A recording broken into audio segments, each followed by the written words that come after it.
And we're live. We had some technical difficulties, but we are here. I was about to go to StreamYard because it was getting dicey there for a moment. Let's see if we can catch, go to our group so we can see ourselves. Should come up soon.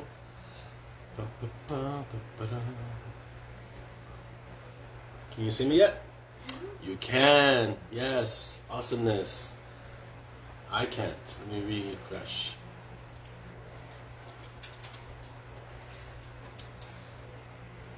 There I go.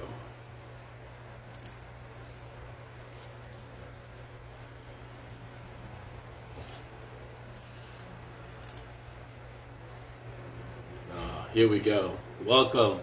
Good morning, mob family. Let's see, give it a moment. Everybody get in. Here we go. Welcome. Good morning, mob family. Wonderful, got an echo. Technical faux pas.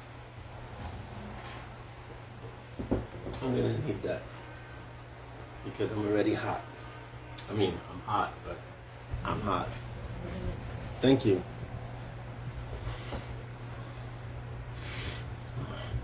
Okay. Hello, everyone. Wonderful. Now we're getting freezes. Fantastic. Good morning, Heather. Welcome. Mark, good morning and happy birthday. Craig, representing the villains. Hashtag. Good morning. Welcome. Give everyone a chance, those who are coming to get here.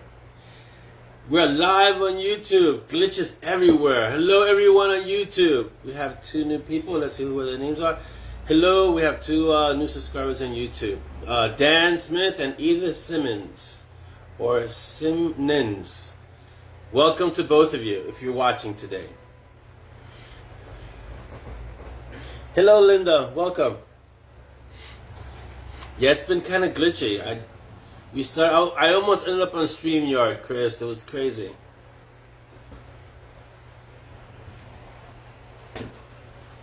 Tried a live broadcast. It said the browser didn't accept the camera. I'm like, oh, you gotta be kidding me. Hello, Marianne. Welcome. Marianne's on YouTube watching us. I hope everyone's doing well. I don't know why it's acting kind of weird, but it is kind of cutting in and out, at least on Facebook. I don't know how it is on YouTube, Chris. How's the feed on YouTube? Welcome, Logan.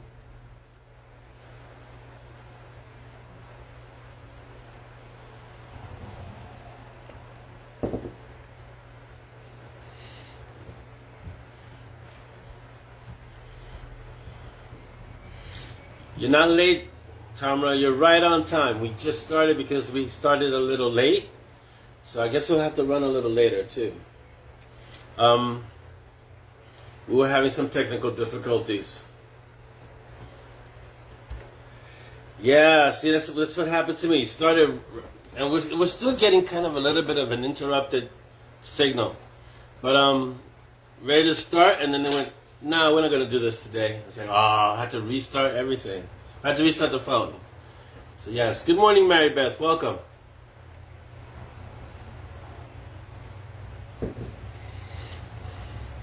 That's good. Yeah, I'm getting some intermittent, like, some glitchiness here on Facebook, but as long as it's picking up, you guys let me know how it's going.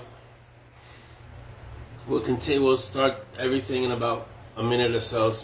We'll read all the usual announcements, and then we can jump into everything. We'll go, I guess, 10 minutes extra because we kind of started at 11:40. So we'll go 10 minutes extra. We have a lot of questions today too, so I want to really kind of address the questions. And I hope everyone's doing well today.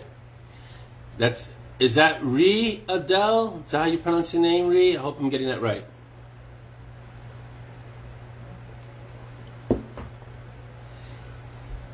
Looks like, to me it looks like Ree.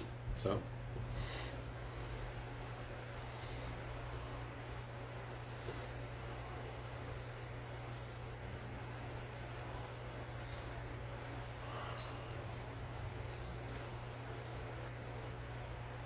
Yeah, it is kind of glitchy. All right, let's begin. People are here. Let's start. So shout out to everyone on YouTube. Thank you for being with us today. Thank you for taking time out of your day to be here. Wherever you may be in the world. For some people it's morning, for some people it's afternoon, and for some people it's evening. So thank you for taking time out of your day to join us today at our Cafe Clutch. I always compare the Cafe Clutch to walking into my favorite coffee shop, cafe, kind of hangout spot. I don't go to Starbucks anymore. I used to live at Starbucks, basically. So much so that would I come home smelling like Starbucks? I would come home smelling like Starbucks. If you see me looking off to the side, it's because I'm speaking to my wife, Dolly. Most of you know who she is, but there might be some new people. So my wife Dolly is just off screen, and she's the right hand that makes things happen. So I used to do a lot of my writing, all my writing at Starbucks, and I used to come home smelling like Starbucks. But the Cafe Clutch, this thing that we're doing here, for me feels like us getting together, hanging out, having a conversation, talking. It's like our favorite coffee shop / cafe / lounge place to be, you know? Tamara says hello, Dolly. Hi, Tamara. Did you hear that? See, I'm such a good ventriloquist. Dolly's really not there. It's me throwing my voice to the side, sounding like her. Yes, Chris, exactly. Hello, Dawn. How are you? So for those of you that are on YouTube, right, and you guys see all this stuff, we have a resident technomancer. He doesn't like to be mentioned too much because he likes to be behind the scenes, like all really good technomancers. But Chris Mendoza is our resident technomancer who makes all the magic happen, connecting it to YouTube, doing the intro on YouTube, all that amazing stuff. So shout out to Chris Mendoza. So okay, so let's go. So hello to everyone on YouTube. On Instagram, I haven't really posted much on Instagram at Bitten Peaches this week or last week.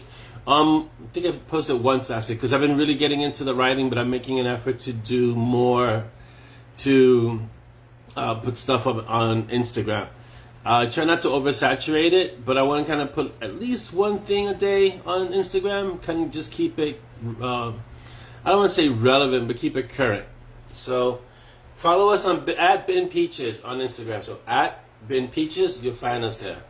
And you'll see us, this is just a bunch of excerpts from all the different stories with the quotes, some funny, some pictures of covers and characters, and it's a really fun page.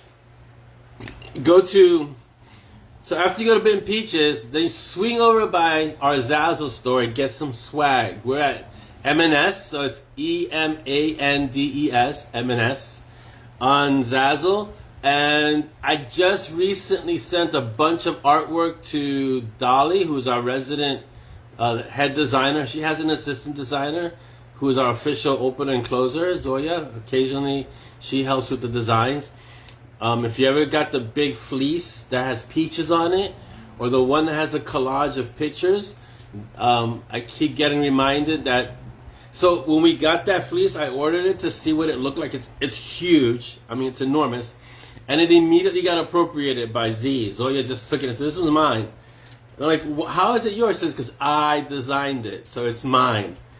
And so since I couldn't argue with that one, because it's a good argument, it's sitting on her bed. It's hers.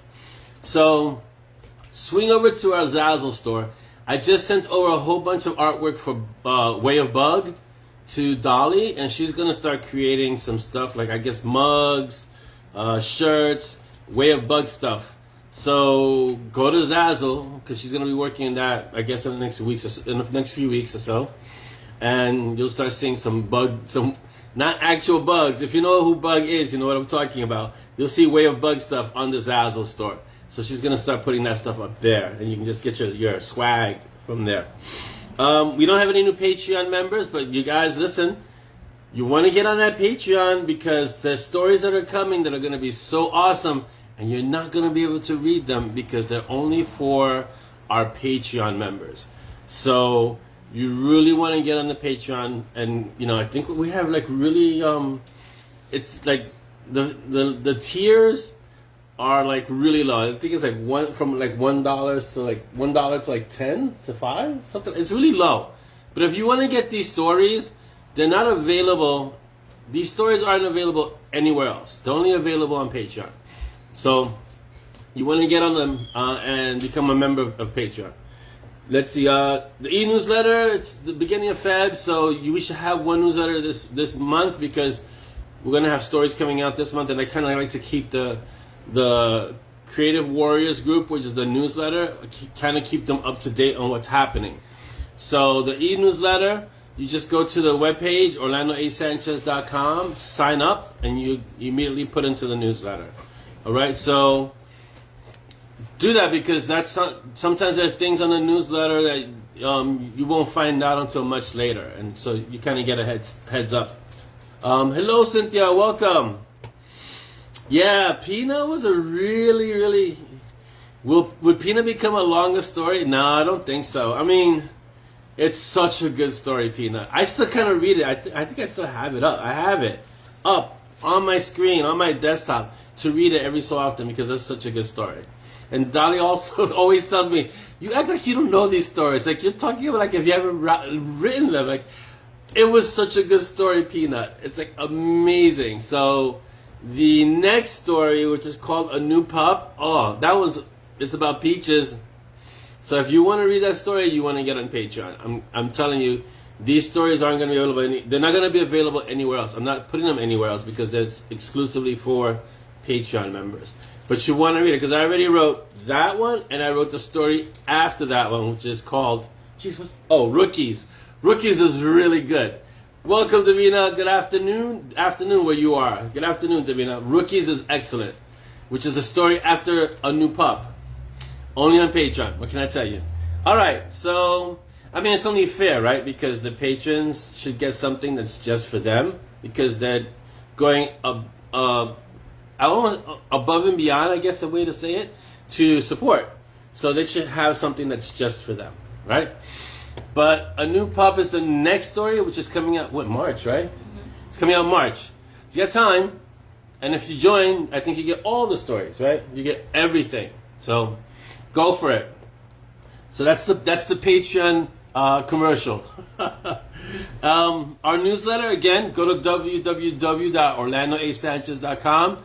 Join up to the newsletter. You submit your email, and then you get access to the newsletter. The newsletter, like Chris was saying, you kind of get the behind-the-scenes stuff of the mob, things that happen in the stories that are coming up that most won't know until much later on. So you got to get an advance. Advanced screening kind of things. Sometimes I'll put a chapter up, sometimes not. So you should join the newsletter, and then you get more information as to what's happening in the world of Mountain Strong and other stories. Don't forget to follow us on BookBub. So go to BookBub and follow us. We have a lot of members from the mob on BookBub, but we should have more members. So we have a lot of members, and we should have many more. And Binge Books, what Dolly and I like to call Bebo. So go to Binge Books, join, and add your reviews. So there you go.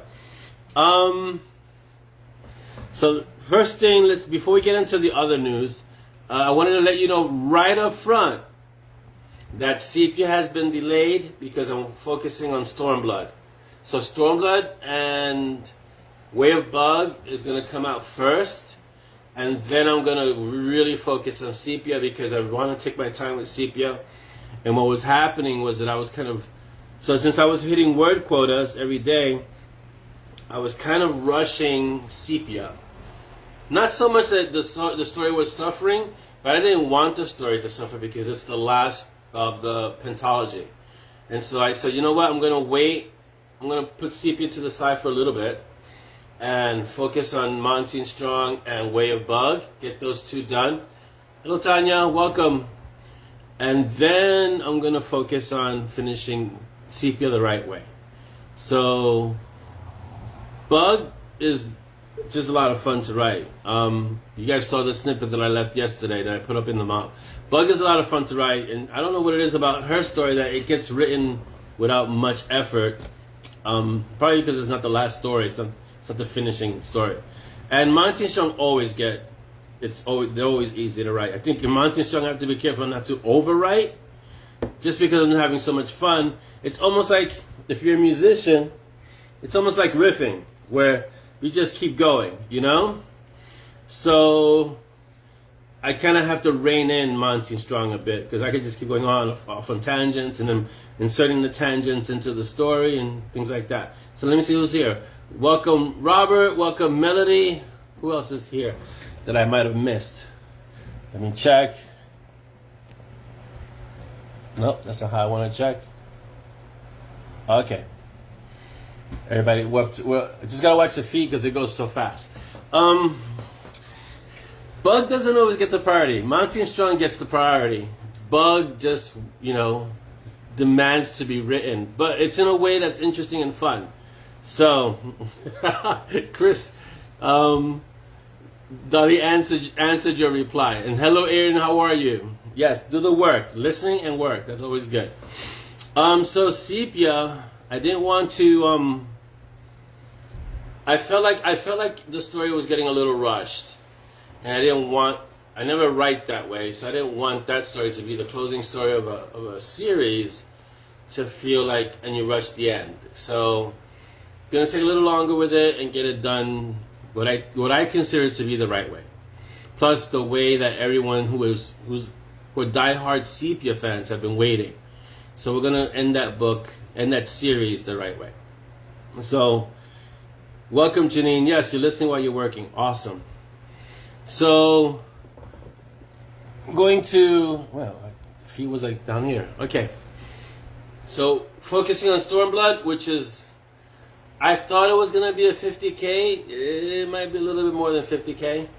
And Bug is supposed to be 30K. And I'm going to say it's 30K for now. But there's a chance it might be longer than 30K. I'm just going to put that out there because the way the story is going, I'm having a lot of fun with Bug. So, yeah, Craig, I definitely don't want to pull a Butcher. Even though his last stories I don't think they were rushed. Did you feel like the last books were rushed? He waited, he had a nice 5-year gap. Life happened. I think he got divorced and he moved, and there was a lot of stuff that happened with them. But then he released the last 2 books a few months apart. He wrote both of them, and then the publishing house separated the release dates. So, I don't know what the reference is, Craig, in terms of pulling a Butcher, because I know he waited 5 years. It was a while. But when he released it, don't butcher it. That's good. Dolly says don't butcher it. I'll try not to. When he released the last 2 books, he released them fairly quickly. So what's the reference that you're saying, Craig? I'm a little confused. So, who was saying 40 for Bug and 70 for M&S? We'll see. I could see 70 for M&S if I make sure that they don't go out too off the rails. The potential is there for them to go off the rails. Which is the new series? I'm talking about Dresden, Craig. Which one are you referring to? Because he does have a few series. Yeah. So I don't know which one you're referring to. It could be. Are you talking about is it the Cinder Spires or Codex Alera? I think those are the 2 ones the other 2 that he's written. I'm not entirely familiar because I've only read Dresden. I tried reading Codex Alera, but you meant the new series entries. I don't know if they were rushed. It was my opinion. I mean, I read them really fast, but I think what it was that he was trying to cover a lot of ground in a short space. So it wasn't so much that it was rushed, but I think they were overly busy compared to the previous books. You know, in the other books, he didn't have that many sub stories. It was just like that main thread and maybe one or two sub stories. In the last few books, it was like the main thread and like 3, 4, sometimes 5 sub stories. So it felt like there was just too much going on. Granted, this is coming from someone who, when I write Monty and Strong, it's like this latest story. Hey, Cindy, you made it. Welcome. This latest story has a lot of stuff happening. I've got Simon. He has a successor. Monty's getting chased. Then they got to find one person who's going to lead them to another person. They're going to have to evade another person. So, but the thing about that is that all those threads are connected. They're not sub-stories per se. It's all the main character, you know? So what Butcher was doing is that he had Harry's story and then he had a whole bunch of stories that were kind of related to him, but it was, they were all tangents. So it does come across as a little bit jarring because you're pulled away from the main story. And so I think that was what a lot of readers were saying about the last 2 books, is that that main thread was getting pulled away by all the sub-threads within the story. Right, yeah, I agree, Craig, that the flow and pace was a little bit jarring. Yeah. So what you need to do is just write books like Monty is Strong, which is always breakneck, and then you don't jar anyone when the books are breakneck. So, Cindy, I hope everything went well with your knee and that you're recovering well. So don't go doing any running, no 10Ks, no marathons anytime soon. All right, take it easy, okay? All right, let's get into some of the things that are coming up. I got the 15 minutes for Divine Intervention from Kevin. Of course, it sounded awesome. And approved it. So Dolly informs me, because she knows about all this stuff, that 3 weeks from that approval is usually when we get the audio. So end of Feb, I'm thinking, right? End of Feb? Mm-hmm. End of Feb is when we should have Divine Interventions audio. So that should be fun. And you didn't hear it, right? I heard the first 5 minutes. It was interesting. Ursula sounds interesting. Ursula sounds... I'll see if I can find it for you. I was like, that's Ursula? Because it didn't even sound like who I thought Ursula would sound like. But then it made sense because Ursula is a werebear. Mm-hmm. So she sounds rough and gruff. Like, Ursula sounds rough. I gotta put it so you can hear it. Anyway, but you guys are going to love it because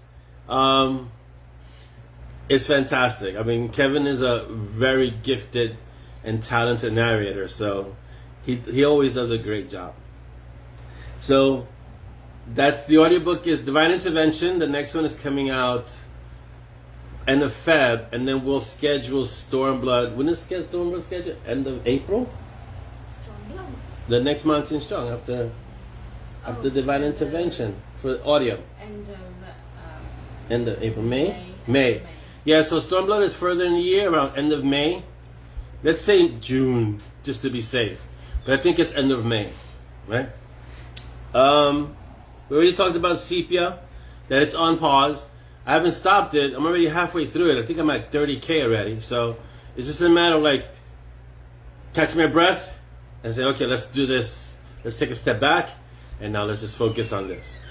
And right after Sepia, we have the next Night Warden book, Nocturne Melody. So that's the next one that has a hard deadline. So that one's got to get done right after Sepia. So almost concurrently with Sepia. Let's see. Coming up, Way of the Bug. So you guys know about Way of the Bug. That's going to be end of the month.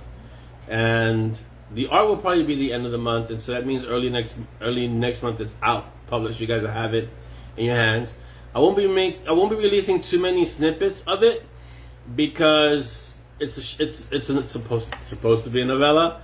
So I'm trying not to go crazy with the snippets, but I also want to share how awesome the story is with you because Bug is such a great character. So I'm torn between sharing a bunch of snippets with you guys and not sharing any snippets because it's supposed to be a novella. So I'm kind of in between those two. So We'll see. But yeah, the next book that's scheduled is a Night Warden book, because I haven't read one of those in a while. We're only on the third one, so I have to, Gray is a man, so he's got to get his books out. So that it has to happen, and I'm looking forward to jumping into this next Night Warden story because it's so cool. So I'm looking forward to sharing it with you, and I'm looking forward to writing it. Takes a little bit of a weird headspace to get in there. I won't say weird, just a darker headspace, because Gray's a darker character. But it's a lot of fun to finally write the story. And his dynamic with Coda is very different from every other character. Let's say Porter and Bug, or Monty and Strong, or Nix and Acheron. They're all very different. But Gray and Coda have a very, very distinct dynamic, and it's always something I enjoy returning to, So, so thank you guys. Those of you who love the Night Warden stories. I haven't kept you waiting as long as the Sepia readers, but I miss going back to the Night Warden stories. I really enjoy it, and plus the covers on the Night Warden. If you think the covers on the Range Doctor design are awesome, like the Monty and Strong covers, which are phenomenal, the Night Warden covers are out of this world, because they were done specifically as a photo shoot. So I picked out the models. We had an 8-hour photo shoot. I've got over 2,600 shots, and I choose which shot I want to be the next cover, and then they work their magic over at Gene Malika Studios. So it's amazing, but it just takes time. So Night Warden is coming out in the middle of the year, somewhere around the time where the next audiobook for Monty and Strong, Stormblood, Night Warden, around that time. Let's see what else. Oh, so yeah, so we discussed Patreon Team Puppy Peaches. Guys, you want to get that story.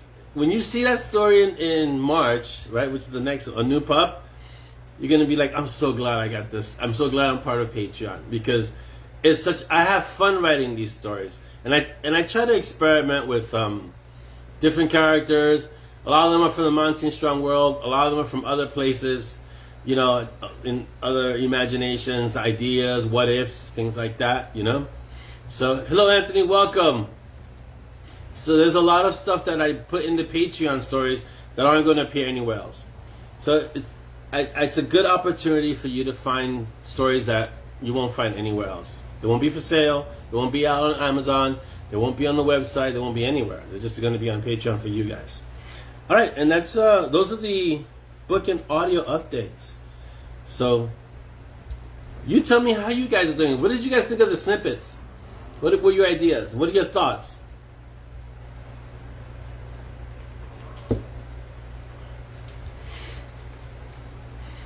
Welcome, Anthony, and you're welcome.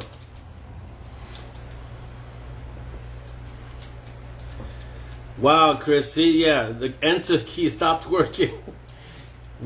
I wrote a character recently. Oh, yeah, wait till you meet. I wonder if I could say that without spoiling the story. Wait till you meet the witch in Monty and Strong. I think I could say that without spoiling the story. Ooh, the witch. The witch has, yeah, I can't say much more than that. But wait till you meet her. Yeah, okay. So yeah, I'm looking forward to writing more Gray, for sure. Definitely one book this year. Then more Monty and Strong. I'm looking at that. So if you see me looking up to the side, it's because I'm looking at the schedule. So there's definitely Gray's book. Then there's another Monty and Strong book. Then there's a Nixie and Acheron book. The actual full novel, Nix and Acheron. And then there's another Monty and Strong book to close out the year. I think there's another book after that, but I'm only looking up until the schedule for this year. I don't know if I can fit another Gray book in the year. His book's really the deep, but maybe, we'll see. There's also a lot of little short stories, not short stories, novellas, that kind of have to get finished. So like trilogy, like Division 13, I've got to do some more Blackjacks. Assassin's Apprentice, all those kind of little novellas are interspersed within all these stories. So, go play Skylander. That's a great little game. I've seen it. Oh, an Iker novel. I don't know. I did the short story and it was really good, but I can definitely see an Iker novel, Mark. I can see it. I can definitely see it for sure. I don't know when, but I can see it because it's such a good character. If you watch anime and you've ever watched Get Backers, the Jackal was the inspiration for Iker. So yeah, Gideon. I have to do another Gideon story. So there's a few, actually there's 2 more stories in Gideon that have to get done. So those stories kind of get written in between the full novels, you know? Yeah, Iker is on a cliffhanger. So it's kind of like, it's not a hard cliffhanger. It's more like a cliff hugger. Like Craig says, it's a cliff hugger, not a cliffhanger. But yeah. But definitely getting back to Iker, because Iker's a great character. Iker is a classic anti-hero. So he's not the good guy by any stretch of the imagination. But the position that he's just been put in, he's got to do what he has to do, for sure. Yes, a hill hugger, not a cliffhanger. A hill hugger. That's Craig's patented term that we use. It's not because I learned my lesson after Monty Strong 3, Blood is Thicker. That was a cliffhanger. In fact, I got a email recently of someone who had started the series and was very happy that book 4 had been written because they hated me by the end of book 3 because that was a cliffhanger. So they were like, I'm so glad that I came to this after the book was written, book 4 is written, because book 3, I hated the way it ended, and I hated you at that moment. I said, and then I did the right thing. If it brought out that much emotion. Yeah, so at some point I'm gonna have to sit down with Dolly and go over our schedule, the production schedule, because this year's already kind of set in terms of full novels, and kind of leave space in between there for the novellas, and we'll see. But there are a lot of stories that need to be written. That, you know, there's only so many hours in the day. If I could clone myself, that would be awesome. Then both of us or 3 of us could be writing at once. But yeah. And this story from Monty Strong is what sets off.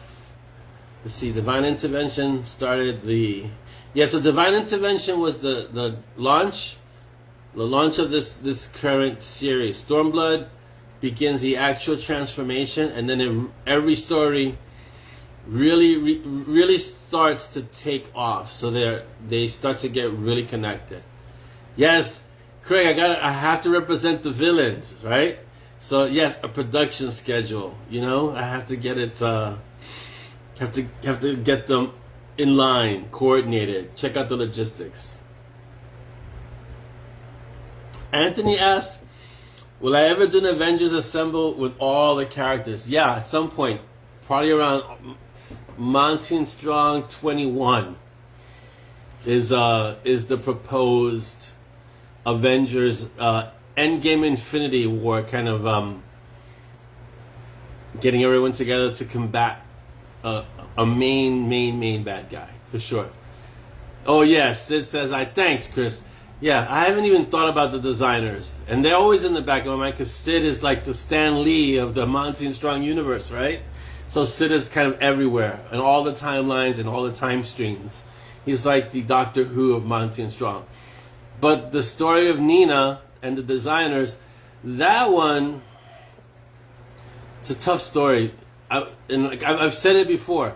Time travel stories, messing with multiverses, parallel universes, there's a lot of research that goes into it, and you can't mess up the continuity of the stories that are already written.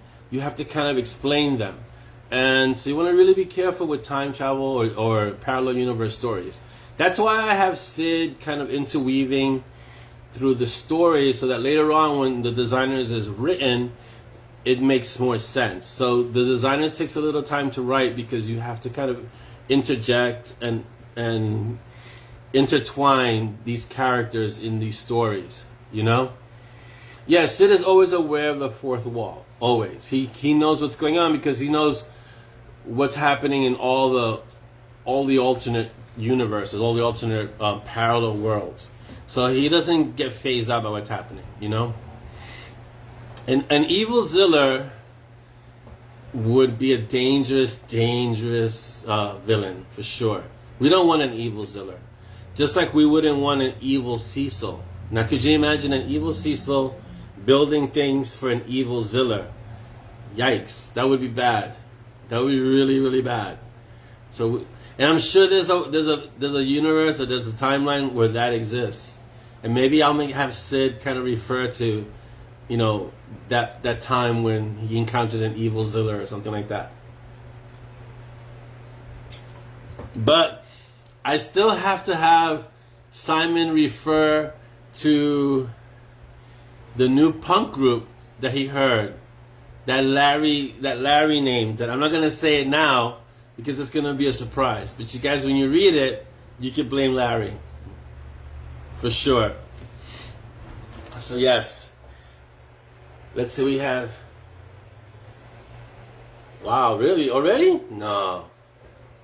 Wow, okay, let me get to the questions. Jeez. It goes by too fast. This goes by too fast. All right, we got some really great questions. I'm going to start them now so I can answer them with time. All right? I'm not going to be able to see the feed as well, but Dolly can see the feed. If anything's really pressing, she's going to type a response, so let me know. All right, I'm going to the questions. Questions are, here we go. From Craig El Dragon Zimic. You should just rename yourself, Craig. Make your middle name El Dragon. Craig says, as a creator, first of all, let me thank everyone who submitted a question, who put a question for the Mob TV Capital. You guys are awesome. Thank you, because the questions kind of add a new dimension to what we do, and it's always awesome to see your questions. All right, so here we go. Craig asks, as a creator, how often do you find yourself watching or listening to movies, TV, audio stories, and correctly guessing upcoming lines, scenes, plot twists to the detriment of the others trying to enjoy it with you? When I'm watching, the only person I watch certain things with is Dolly. And when we watch things like Supernatural, we call it really early on. Like, we already know, like, 5 minutes in, we both say, okay, victim. And she knows, like, yeah, victim. Yeah, so we know. Other things that I watch or see, like, let's say Breaking Bad or things like that, or movies that I'll watch with the tribe or the little ones, I don't say what I already know what's going to happen, because I really do already know what's going to happen. It's sort of like knowing how hot dogs are made. You ever hear that saying? You know what's in the sauce. So when you start seeing stories, you can see the logical progression of where the story is going, unless it's going to have a real hard twist. And so I try not to give it away before, because other people are enjoying it and they don't see it the same way I do it. But it happens more often than not. Yeah. It doesn't happen too often with books, but it happens a lot with, like, movies and audio and TV and other things. Yes, but books, I try to suspend the disbelief because I want to enjoy the book. But there are times I can't help it, because as a writer, you're looking at it analytically, and you know. And sometimes the writing's awesome, and you're just like, whoa, I want to remember how this person did that. And sometimes the writing's not so awesome, you're like, whoa, I want to remember how they did that, so I don't do that, you know? So it's a matter of things like that, you know? All right. Thank you for the question, Craig. Anthony Hudson asks, do you use a database to keep track of the interlocking weaves of your universes? Is there a large flowchart Yggdrasil, floor-to-ceiling diagram that you prefer? No, I don't have a large Yggdrasil flowchart. Most of it is in notebooks that I've written, and most of it is in my head. If you ever read Arthur Conan Doyle, Sherlock Holmes, The Mind Palace, I have a working mind palace. Keep everything in separate rooms, separate compartments, and they're all connected. They all have corridors to each other, and occasionally they'll speak to each other, but it all makes sense in my head, but you don't want to be in my head. My head is a scary place. So Chris So Chris are asking, okay, readers ask, what do you look at first, the cover or the blurb? So here's the sequence and how it goes. If you're looking for a book to read, the first thing that stops you is the cover. The cover, if you're going to be a writer or an author, you have to have a professionally done cover. Try not to do it yourself, as even if you went, and I went to school for this, graphic design, art, let someone else who does this for a living do it for you. Just make sure that you get what you want on that cover so that it really stops readers. Covers first. Blurb is second. If your blurb, because the blurb is your first example of your writing. So if your blurb isn't tight and it doesn't hook the reader, you've lost them. So the blurb has to really, really, really work. Has to be your best writing. Okay? After the blurb, if you're like on Amazon, it's going to be the look inside. And this is where I always say, first sentence, first paragraph, first chapter. That first sentence, it's got to be amazing. I don't care what it is, it's got to be amazing. Because you want to hook that reader into the story. If it's not the first sentence, and this is me personally, I'll give the first chapter. The first chapter is a little weak. If the first paragraph is a little weak, I'll give it up to the first chapter. If by the first chapter I'm not invested in the story, I have moved on. So I apply the same thing to my writing. In other words, when I'm writing a story, or when I'm creating even the project, the cover has to be awesome. So I have long conversations with the range doctor design. I fill out what they call a brief on how I want the cover to look and what elements should be on the cover. That endless knot that you see on the back is not an accident. It's a design, it's a branding thing. So anytime you see that endless knot behind Monty and Strong, the design that you see, that's there deliberately. You know, I wanted that because it symbolizes eternity and has a lot of meaning. So that's on every Monty and Strong cover. So the cover, from the cover, I'm already telling them it needs to look a certain way, what elements I want in it. The blurb takes a good, I've gotten really good at blurbs, but in the beginning I hated blurbs because it's hard to distill your story into a paragraph. But you have to be able to do it, not only into a paragraph, into a sentence. It's a good exercise for writers, right? So the blurb used to take me a long time. It only takes about 10, 20 minutes now. And that's a few drafts doing it. And then I make sure that the first chapter is amazing. As Mickey Spillane always says, the first chapter sells this book, the last chapter sells the next book, right? And what he's trying to say is that make the story so interesting that the first chapter grabs a reader so they read this book. The last chapter leaves the reader wanting so much more that they end up looking for your next book. And that's how you have to write the story. So that would be the sequence, Chris. Cover, blurb, first line, first paragraph, first chapter. And they all have to be professional. They have to be amazing. That way, that's how you get your readers to read your books.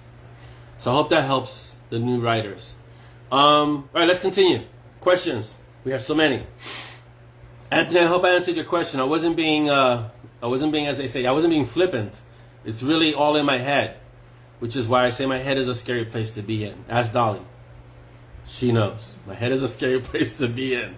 And I don't have I wish I had a nice floor-to-ceiling Yggdrasil flowchart. That would be awesome. I don't have the space. I don't have the wall space for it though, anywhere in the house. So, but that would be amazing to do. Maybe one day in the future. Definitely an Yggdrasil. I've always compared the Monty and Strong, well, all the stories to a tree. Monty and Strong would be the trunk, right? And all the other stories that you see would be branches out of that. You know?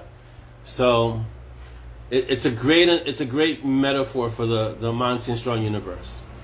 Yggdrasil. Plus it's Yggdrasil. It's the most awesome tree ever. Alright. Rico asks, in Tales of the Gatekeeper, when is the next story? I'm currently writing it, Rico. When you see this, it should be out end of February, early March. I really like the characters, especially Bug and the dynamic. Also, is it time for Nixia to come back? It's always time for Nixia to come back. Trust me. The knack never sleeps.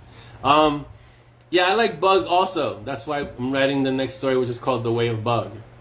So, end of February, beginning of March, I think, is the scheduled time for the next Gatekeeper story.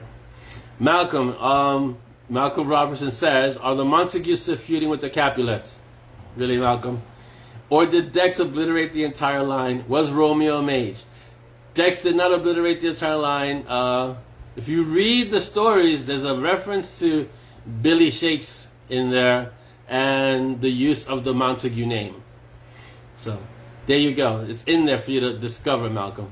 Malcolm asks another question. It sounds like your characters are alive inside your head. Have you ever had writer's block, in quotations, a case where they haven't given you the script? If so, how did you get past it? So I'm one of those controversial writers that don't believe in writer's block. So I've never had writer's block. What I have had is letting the story simmer. It's happening in my head. I'm thinking about it. I'm pondering scenarios. And then I'll write. But I've never had a moment where I sat in front of the screen and not know what to write. So I think writer's block is born out of fear. And so if you can't address that fear, you're not either, whether it's fear of my work is gonna suck, or no one's gonna like what I write, or what if I'm really successful? Then how can I top that? But it's always based in fear somewhere. And unless you address that fear, you're not gonna be able to get over it, you know? So you have to kind of face the fear, face where the root of that writer's block, right? I always find it funny because the first analogy that someone told me is writer's block is something that you create. You've never heard of plumber's block, right? You never heard of plumber going to work and say, okay, I can't do any plumbing today because I'm blocked. And so there's been authors and writers who've told me, treat your writing like a writer, be a journeyman. Get to work. Just get to work. Just do it. Treat it that way. Don't make it so special and precious that you can get blocked, right? You've never heard of mechanic's block. They get the car, they get there and they get to work. They get their hands dirty and they work. You got to do it. So with writers, same thing. Try to make it regular, like Chris is saying. Try to make it consistent.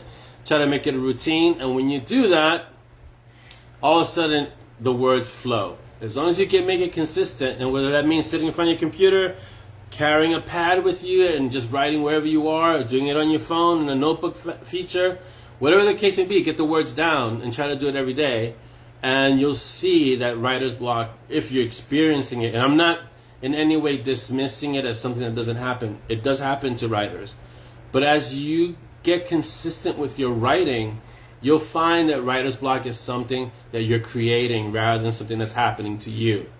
So if you get consistent and write, even if it's 100 words, even if it's 10 words, that means you're 10 words further into your story.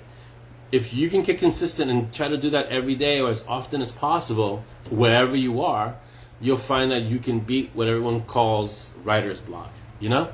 But just do it. Just get it done. Don't make it too precious. And yes, Craig, that is how Monty and Strong happened. Monty and Strong happened by jumping into... The only reason you're getting Sepia so late is because you can blame Monty and Strong.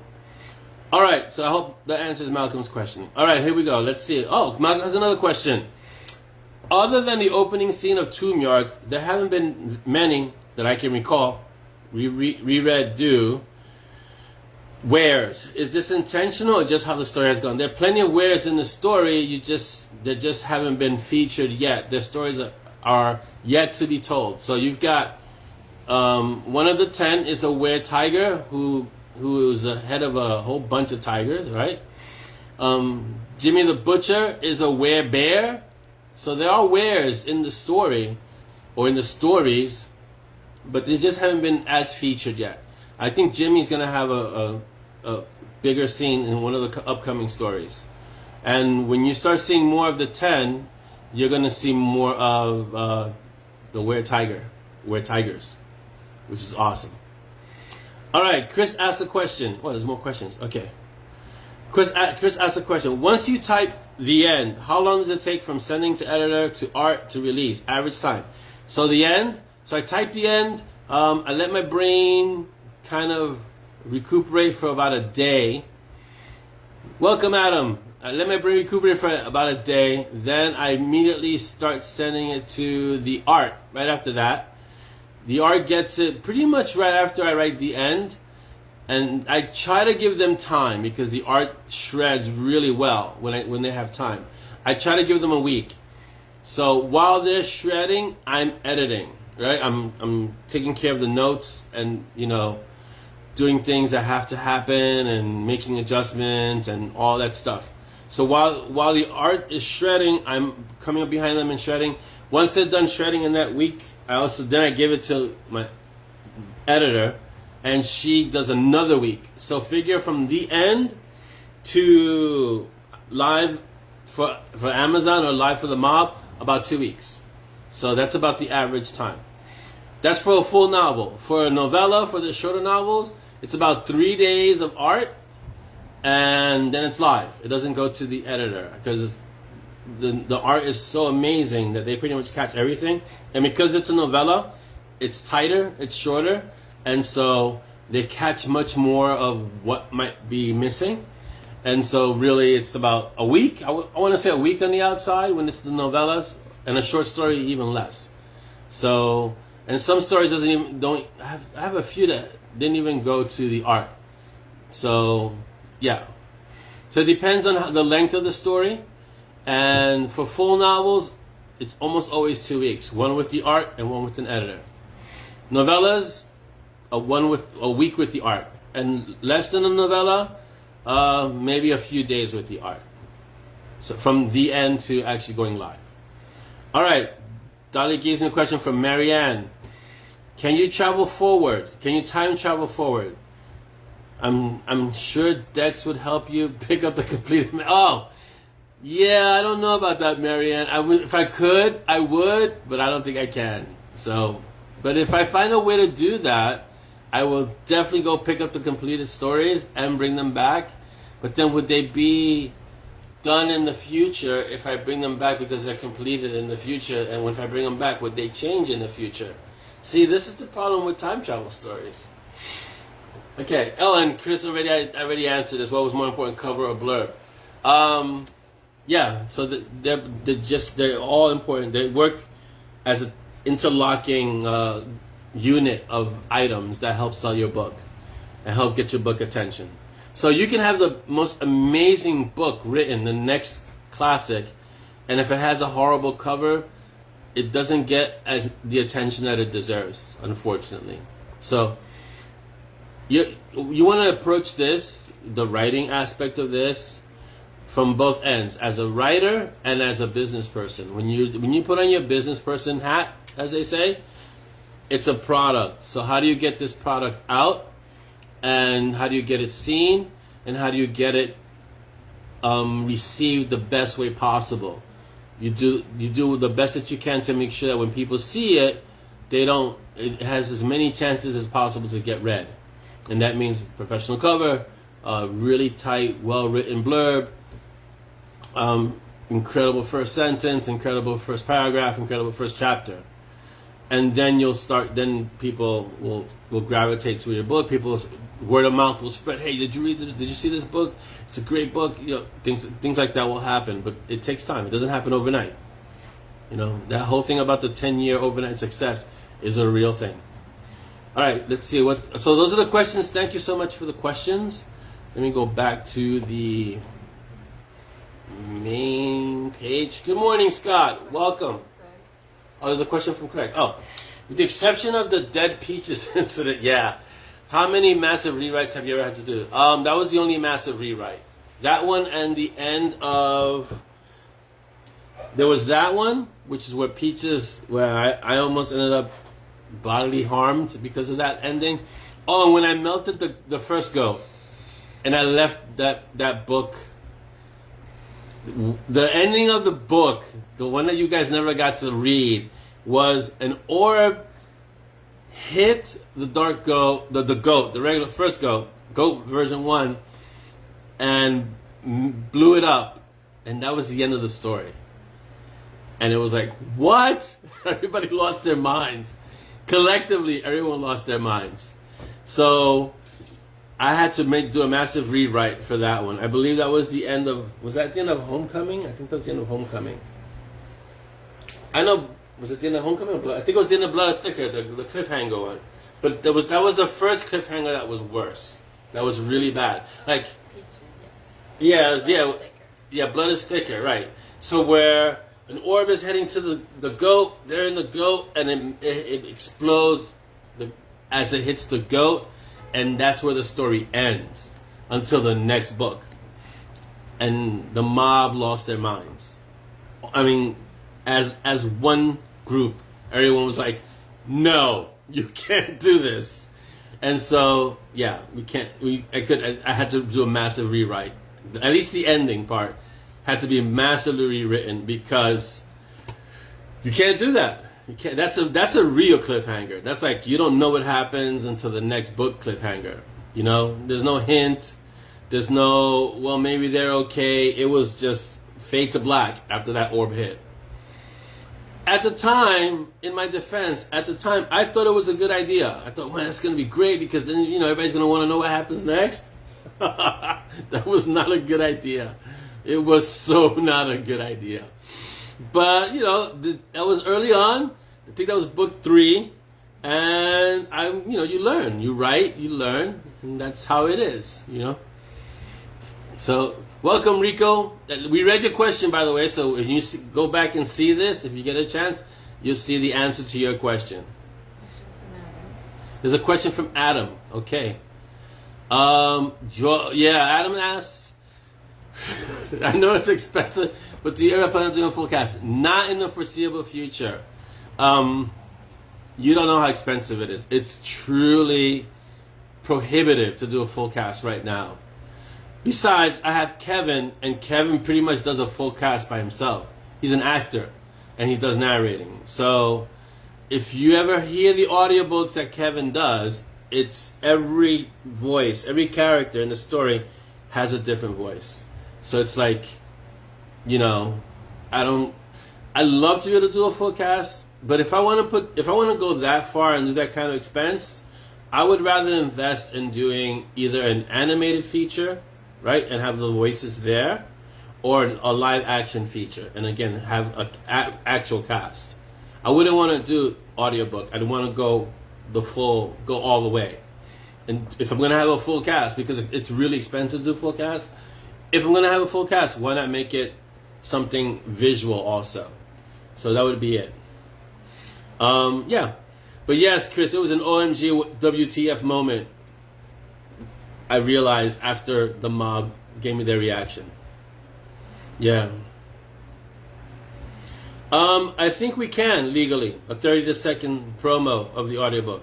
I don't see why not. We own all the audiobooks that we have, with the exception of Tunas and Butterflies and Full Moon Howl. We own them all. We have the rights to all our books, so we can put up 30 seconds. It's not an issue. Yeah. But yeah, I know a few authors who did full cast, Adam, and they regret it because of the cost. They're not gonna make it back for many years, So I think at this point it's more like a passion project kind of thing. You want to do it because you just want to do it. You want to have it, but a full cast audiobook is just prohibitive, I think we could do that, Chris. 30 to 60 seconds. I think. We'll have to discuss, but I don't see why not. For sure. And just put it in the mob. Oh yeah, thank you, Scott. I really appreciate that. Scott says he has someone introduced to me. But right now we have Kevin, and if you've heard our audiobooks, Kevin is amazing. Kevin has done all the books, even the ones that we don't have, that I still have to wait for like another, 2-3 years, because they're done with Tantor. The first 2 books, Tomb Yards and Full Moon, were done on a contract with Tantor. And so, but the narrator for those books is Kevin Collins. And so we contacted him directly for the rest of the books. And so he's done 1 through 14. He's done 14 books for us. In addition to, the Rule of Council books, there's 3, well, it was 1 big one. And the short stories, he's done all the short stories. So he's basically done all our narration. And so I have no reason to find someone else. If he ever tells me I don't want to do narration again, we're going to have a long conversation about how he's going to have to continue. You know, so, but yeah, we've done all our work with him. It's like asking me, do I want another cover designer? And I have Deranged Dr. Design, and Deranged has done every single cover of mine that's not a Night Warden book. So all the covers besides 2 books, Deranged Dr. Design has done. Because I've even had him go back and do the first books that I did myself, that I designed myself. So it's like that, you know? You should listen to the audios. Everyone says they're great, Rico. I always listen to the first 15 minutes because those are the samples I get. And sometimes I do it with one of the youngest tribe, with Z, who's our official opener and closer, but she's in school. And when we get to the end of the 15 minutes, we're always like, oh, what's next? And I'm like, okay, I wrote the book. I know what's next. But the thing is that when you hear the book, it's very different than when you read the book. It's hard to explain, but it's like a different medium. And so you're listening and you're in rapt attention. You're waiting to hear what happens next. And Kevin does great voices. So, Mark, you're back. Welcome. Did you go somewhere? So yeah, so that's the case with our narration and things like that. Linda, thank you for being here. Have a great weekend. Stay warm. It's supposed to be really cold this weekend, even though today we had like 50-degree weather. I agree, Heather. Audio is awesome. For a lot of people, it's the only way they can read books. Read, you know, but because they're busy or they have other things to do or they have a lot of dead time and commuting and traveling and things like that. So they listen to the books. And I've heard a lot of people who prefer audio than reading, whether it be because they don't have the time to read it or whatever the case may be. They feel audio is the way to go when they get new books. Dolly likes to do audio a lot, right? Yeah, Dolly loves audio, so she listens to books all the time.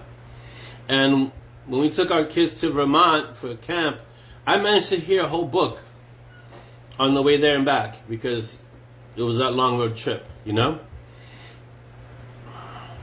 Right, yeah, see, so there are a lot of people who do both. Like Janine, she reads them and then she listens to them while she works. So that's, again, and I think like Chris is saying, it gives the story a new feel. Like for me, when I hear Kevin narrate the characters, he brings them to life for me. Craig, go walk the dog. Hashtag, this is a hashtag. Hashtag villains. So when I hear Kevin narrate, and even though I'm the writer, it feels like a different story because now the characters are speaking back to me. If that makes sense. It's almost like watching a movie of your book. Although the movie is never as good as the book, the audiobook is as good as the book. I think even better because now the characters are speaking back to you. If that makes sense. I don't know how to explain it besides that. But it's like watching a movie in your head with the characters speaking to you, which is why I think radio plays were so big back in the day.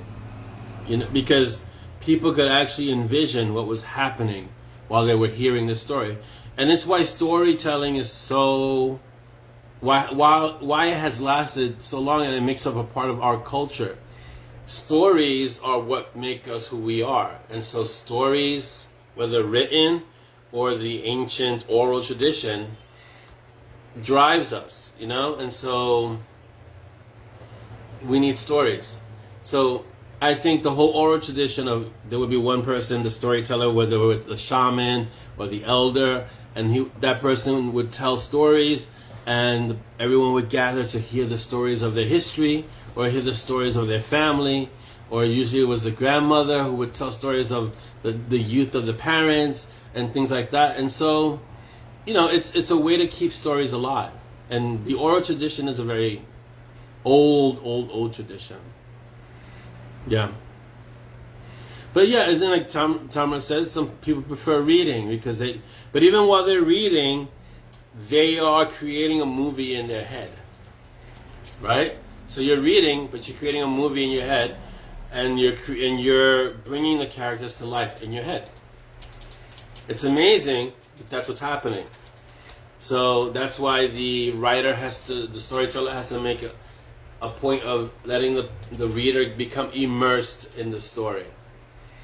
Yeah, Chris, the old radio dramas have done really well. Matthew, welcome.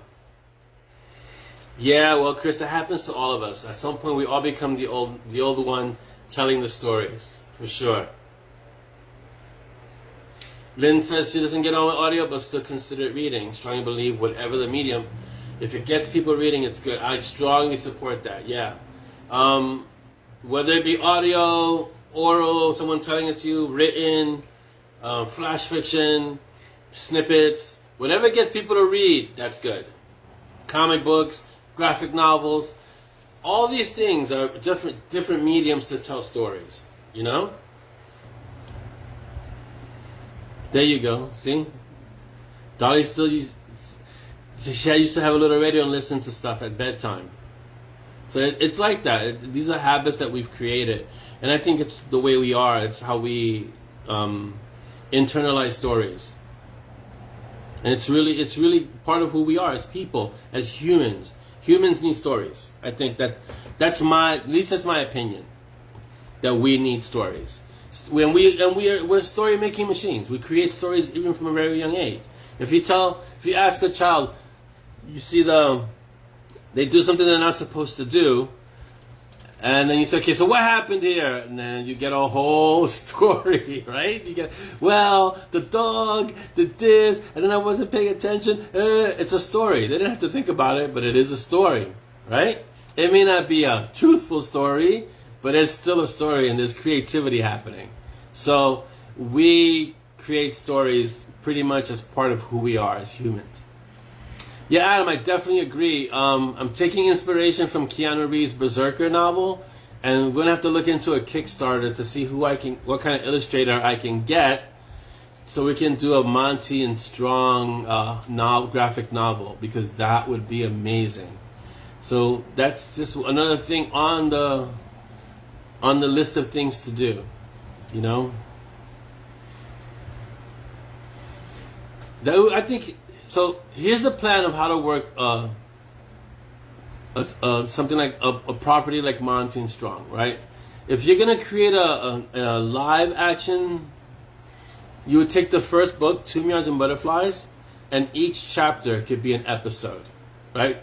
That's how you would make the first season. And so if you have, let's say, 15 books, like in this case of Monty and Strong, you have 15 books.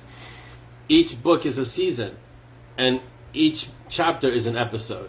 And so you could basically draw out, you know, many episodes, many stories. And so you're still telling one story, like the whole book is one story, one season, but you're going through each episode as a separate episode. Each chapter is a separate episode. So that would be awesome. That's the way to do it. So you can do the same thing with a graphic novel. Each chapter could be, you know, one novel, one graphic novel. And so you could break it up that way. And it'll be awesome. You just have to have someone who could illustrate it, because writing it is not an issue. I could write it because it's already kind of written, but it's a little different when you're writing for, let's say, a graphic novel or a live adaptation. You know, you have to know screenwriting. But for a novel, a graphic novel, it's not much different from the actual novel. So there's ways to do it. I just need to find a fantastic illustrator that we can storyboard some ideas with, and maybe another extra 2 days in the week to be able to do that. So, and you guys were as bad as me. I would take my flashlight into the bed and read until I passed out, and kill the flashlight, obviously, because I would leave it on. But I was just as bad. I would read until my eyes would, you know, close of their own volition, because that's just the way I was. So yeah. I would just listen. I think most of our kids are readers, right? So most of the tribe, most of the little ones are readers. They really get into the reading. I know the Warrior, Ray, has read all the Monty and Strong books. I think he's read everything I've written. Yeah, he's read everything that I've written, and he reads it because he gets it gifted the moment it's out live. Right, I send it to him. He gets it gifted, and he reads it immediately. He devours them. And then his next thing, okay, so where's the next one? I'm like, come on, I just sent you this one. What are you talking about? So, yeah. Oh, yeah, read by Streetlight. I used to do that too, Chris. Because you just have to shift the blinds a little bit and you have perfect light. This is why I wear glasses now, I think. For Cindy, for a lot of people, it's the same thing. I can't tell you how many emails I've gotten from readers who say the same thing. Thank you for writing the stories because they helped me, and there's a list of things that they were able to get through, difficult times, difficult moments, where the stories help them get through it. And I've always told any writer who asks me or who approaches me, say, if you can get people to escape through your writing, you've done your job. Because that's what you're trying to do. You're getting people to forget their world or their problems for a little while, jump into your world, and have an enjoyable experience, if only for a short time. And that's what we do as writers. So if you can do that, if that's going to be your legacy, that you helped people get through hard times, it's an excellent legacy to have. Think about all the stories that have shaped who you are as a person now. So it's like that. But yes, this is why I wear glasses, because I used to read way, way, way into the dark hours of the night with no light or very little light. And yeah. Rico, I agree. If your 24-year-old daughter loves books, you did something right. For sure. Adam, I'm sorry to hear that, but if even 2 to 3 chapters a day is still better than nothing. And you may want to consider audiobooks if you're not doing audiobooks.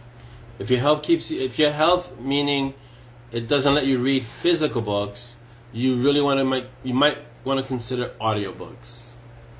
Because you can probably go through more than 2 to 3 chapters in a day. You can go through a book a day, easy. Ask Janine. Janine does it while she works. She listens to books while she's working. So you can get through an entire book in a day. It's 5 hours, 6 hours. So if you have that much time, and your health doesn't let you read because for whatever reason, then audiobooks may be the way for you to go. And you can still, most of the books that I know of that are really, really good books have audiobook versions of them. So really consider it. And I think you can join these programs like Find the Way, Audible, all these programs that you pay a membership fee and you can rent the books and something like that. So there you go. Well, that's fine. Then yeah, if you have to pay attention, then that's okay too. Some of us can have it in the background. Some of us need to really focus on what's going on. Chris, I agree. Those of us who have PTSD, any escape that you can get is good. It's good. Yeah. Janine, the next one's coming out in the Feb. Soon. Or just ask Jeanette. I think she knows before we know. I'm pretty sure this is a conspiracy because Jeanette's not here today. But I'm pretty sure Kevin calls her first before he lets us know that the next audiobook is ready. So, but yeah, end of Feb, Janine, and it'll be out there. But I kind of always promote the audiobooks too. So, or Dolly does. Dolly promotes them in the mob. She makes sure that everyone knows that the next audiobook is available. And Jeanette does too. So, yeah. All right, so we're getting close to end. We went 10 minutes over because we started 10 minutes late. But if left to our devices, we could be here all day, really. So we're going to close this out. It was a fantastic episode. Yeah, I think so. Chris. I think she has some kind of contact with Kevin that we don't know about. Rico, you're very welcome. And yes, Dolly is awesome, Janine. Guys, I want to thank you all for being here today, even though despite our crazy technical difficulties in the beginning. There's a lot of eldritch energy rampant out in the ether today. So, just we make it work the best way we can, and we roll with the punches, as they say. You're very welcome, Mark. Happy birthday. And on a side note, a tangent to this, I try to wish everyone a happy birthday personally. So it's just because Mark's birthday is today, he happens to be here, I'm making it public. But when your birthday happens to roll around, I always try to wish you a happy birthday personally, because I think it's pretty cool to do that, to wish people a happy birthday on their birthdays. The next, when the art for Stormblood is probably in a week or so. Probably about a week or so. So it's coming soon. Soon. TM. Yes. So,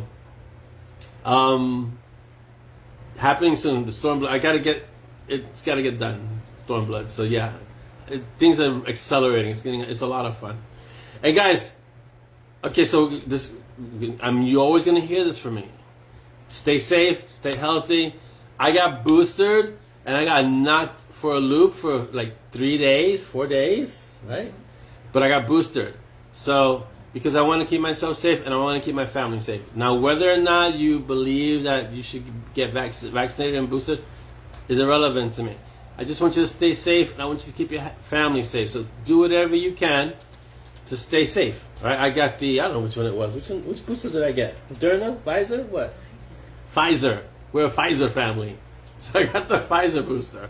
So it knocked me out I had chills. I was like if I was in a freezer the first night, then it just felt like a really bad flu the rest of the days. But the first night was rough. Donnie could tell you because I was next to her. It's just I was like I had been outside in minus 50-degree weather just in my shorts. So, but everyone's different. Every shot Dolly got, no effects. She was like, big deal. You got a booster. So what? I was like, you gotta be kidding me. So, yeah. So, guys, stay safe. Wear your mask. Social distance. Get your shots if you can. And, keep yourself safe. Keep your family safe. And above all, like always, I always tell you, be uncommon. Bye, guys. Have a great weekend. Bye. Dolly says bye.